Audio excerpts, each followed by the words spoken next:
Hello YouTubers. Well, I'm back here again on the bench here sharpening up some saw chain. Wasn't planning on making a video about this, but once again I find myself making a video on it. So anyways, I got my little 261 still here that I was using out in the logging site the other day here for topping and trimming some branches and stuff there on those big ugly poplar trees. And unfortunately, when you're working these cutover areas there like I was there, my chain took a good hit here, so I've been trying to work the ugliness out of it here by getting it sharpened back up into shape here. I really should have just changed this out instead of monkeying around with this, but anyways, I was like I say, limbing the tree there, and I came across unexpected surprise there. I hit one of those steel screw-in foot pegs that hunters use for putting into the side of tree trunks for climbing up into deer stands. They're that's what they're called, a screw-in foot peg. They're like a ladder peg that guys screw into the side of trees. So I guess somebody had a deer stand or bear stand or something, whatever, up in one of those trees at one point there, and they had left one behind, and of course gets grown into the sort of half grown in the tree, and well, it just looks like a tree branch. So anyways, I hit it and did a good number taking the corners off these teeth here. So some of them are, the one side here I already did this side here. This was the worst. This the other side here isn't as bad. There's got a few nicks here and there. To speed the process up, I don't hand file when they're really nasty like that.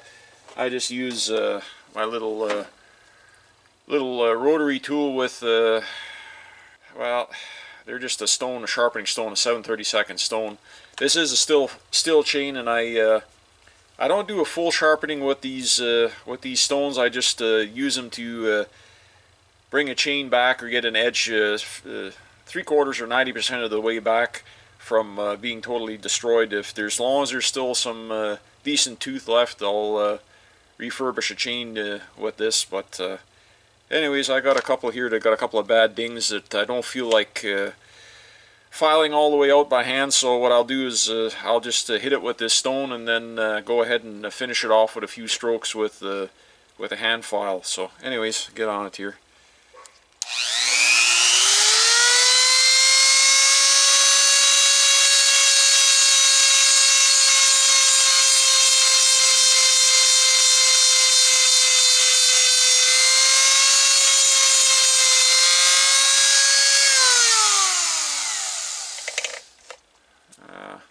Maybe try and zoom you in a little bit more here on what I'm doing here.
Okay, got a couple more here to finish here. Not a big deal. These, like I say, the the leading edge or the tip of it wasn't dinged over here. It was the back edge over here that the back corner here got right here got hit real hard. So on this side, the other side here, the leading edge was hit, folded it right over, broke chunks out of some of the teeth. So unfortunately, this chain is not going to be very good for cutting green poplar now. There's not enough tooth left for not enough tooth width or for curve clearance for the bar. What's going to happen now when you're cutting in green sticky poplar, it's going to hang up a bit in the cut, so it's going to be a bit tough going. So actually, like I say, I still might go ahead and change this chain out here, but this chain will be excellent for cutting dry pine firewood, because there's no expansion of fiber, or if you're cutting frozen wood in the wintertime. With a smaller tooth like this, you're not pulling as much chip through the cutting as big taking as wide a cut or a curve, and you're not pulling as much chips out. So it's actually on a smaller saw. It's well, any saw, it doesn't pull as hard, and the saw doesn't work as hard. So even though this is just a 50cc saw, this little 261, I do have it set up. This is a full 3/8 still 33 RS. It does pretty well considering. Most of these small saws, if you run nothing more than an 18-inch bar or 16. This is a 16-inch bar on here right now. You can get the sprockets for these, the 3/8. All these stills, you can convert them over to a 3/8 because they use the same tail mount on their bars, whether it be the 50cc, 60, 70, 80cc. They all use the 3003 mount bars. That's the tail size, or the mount size. That was the one nice thing about Still. They used all the same bar. Doesn't matter if it was 325 or 3/8. They used the same tail mount size on most of these. So anyways, yeah, this one's set up, like I say, to run 3/8, and like I say, I got a 3/8 33 RS Still chain on here. Of course, it's a Rollomatic E one-piece bar, 6-rivet nose bar. Industry standard for many years, still are. Very tough bars, good bar. I like them. You can convert them to run them on Husqvarna and with an adapter, or you can either buy those machined adapters now, or you can modify whatever. You come up with your own homemade mount conversion, and that's I've done it. They work okay. The oiler holes and everything line up, so they work fine. But anyways, back to chain here. I'm gonna go ahead and finish this up off camera. I might bring you folks back here when I'm doing a little bit of hand filing, just to get this chain sharp and ready. And I'm not, like I say, I'm not sure if I'm gonna run it. I might try it, and might try it out here, see how this one's gonna work. But I already know there's, like I say, it's the kerf is a bit too narrow for dealing with green poplar, because green poplar has a tendency of kind of making like a fuzz in the kerf, and it'll drag on the bar of your saw, and it slows you down, and it kind of makes like a grab. You gotta kind of push it in the cut or whatever to get it to bite, and then it bites too much and installs the saw. So a lot of that, or you see me struggling or fighting with in some of my logging videos here with saws that are kind of getting bound up or jammed. That's kind of what it is the chains are getting past the halfway mark, or they're worn halfway, and the tooth gets smaller as you get worn further back. So what happens is you end up with drag in the kerf, like I say, when you're dealing with green, wet, sticky poplar. So like I say, in frozen poplar, you can wear them right down to the nub. There's nothing left, and the same with if you're cutting dry pine, stuff like that. But in late spring like this here, when the sap is late spring, early summer, when the trees are in full sap, and they're pulling a lot of water up and moisture from the ground through the root system, of course. So okay, well, I'm pretty much down to my last tooth here, so I'm just I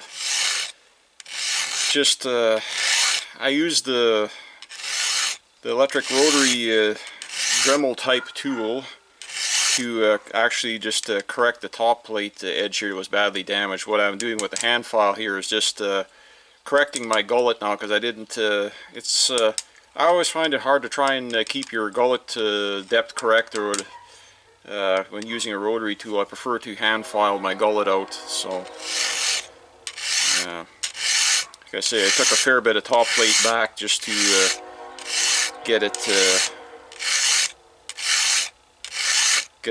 corrected and trued up again. So now, like I say, I'm just bringing up my gullet here under the top plate here, and then I just check the sharpness of it there. So one more here to go. Some of you folks in the last video, or a couple of you anyways, about my filing technique, I said I had a dull file, which I did. I went and changed it out for a new one on that video, and I did here again on this one. This is a different size. Not a that was a 3/16 file for a 325 chain.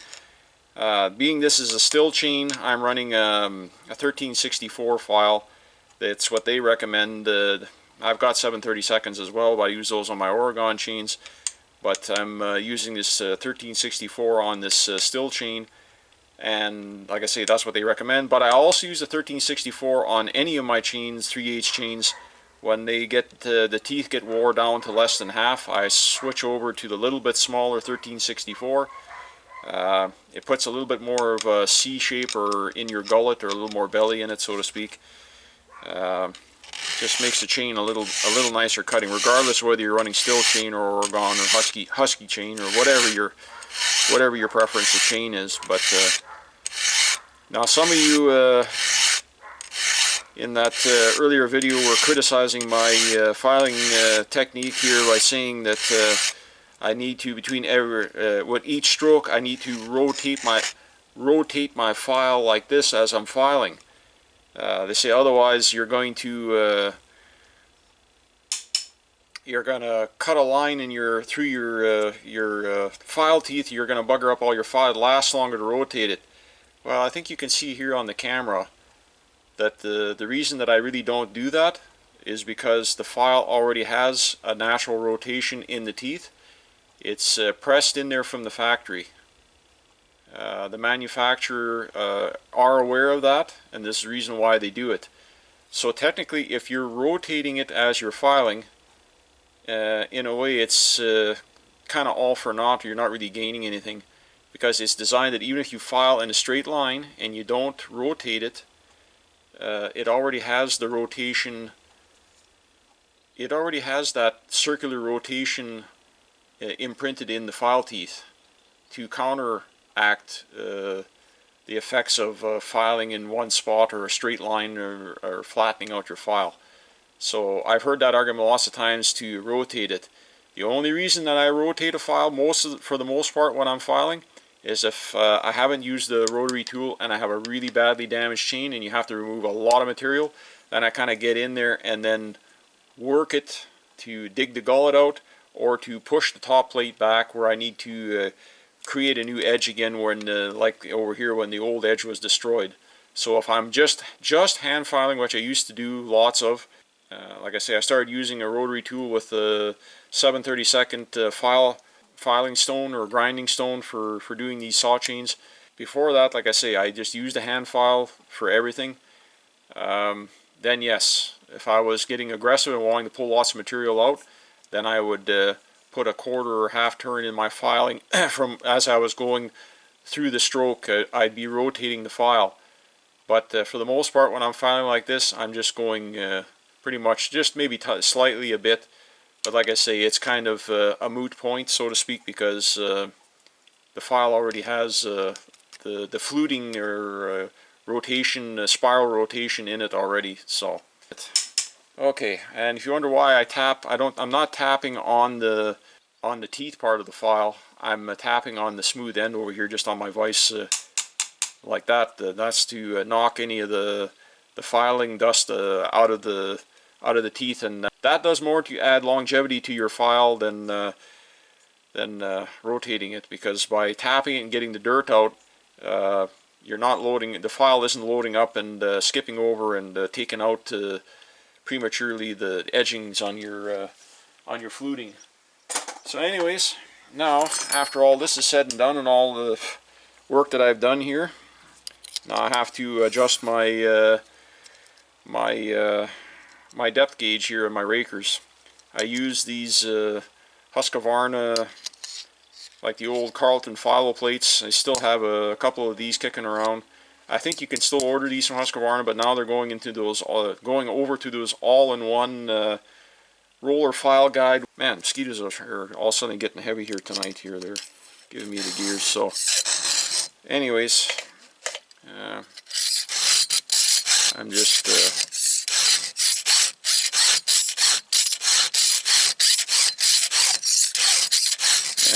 yeah, my flat file here is pretty much done. This one is not much good anymore. I've had this one, actually probably used it for a few years now, so it's filed a lot of change. This little 6-inch flat mill bastard file. Nothing special, just a small small file. It resembles less of a file and more of a piece of flat stock flat iron. So there's not much for, like I say, for whatchamacallit anymore in it. So fluting or teeth or whatever you want to call it. Sorry, I know there's probably a proper term for that, and I'm not. Actually, I know there's a proper term for it, but I'm not. Can't think of it off the top of my head at the moment. But anyways, you get the idea. This is how I set up my chain. Anyways, just like to say thanks everyone for stopping by and checking out another one of my videos. And well, you know the old YouTube routine. If you don't mind, go ahead and leave a like, thumbs up, share with a friend, and if you don't mind, go ahead and subscribe to the channel. It means a lot to me. Anyways, once again, thanks everyone, and we'll see you all in the next one.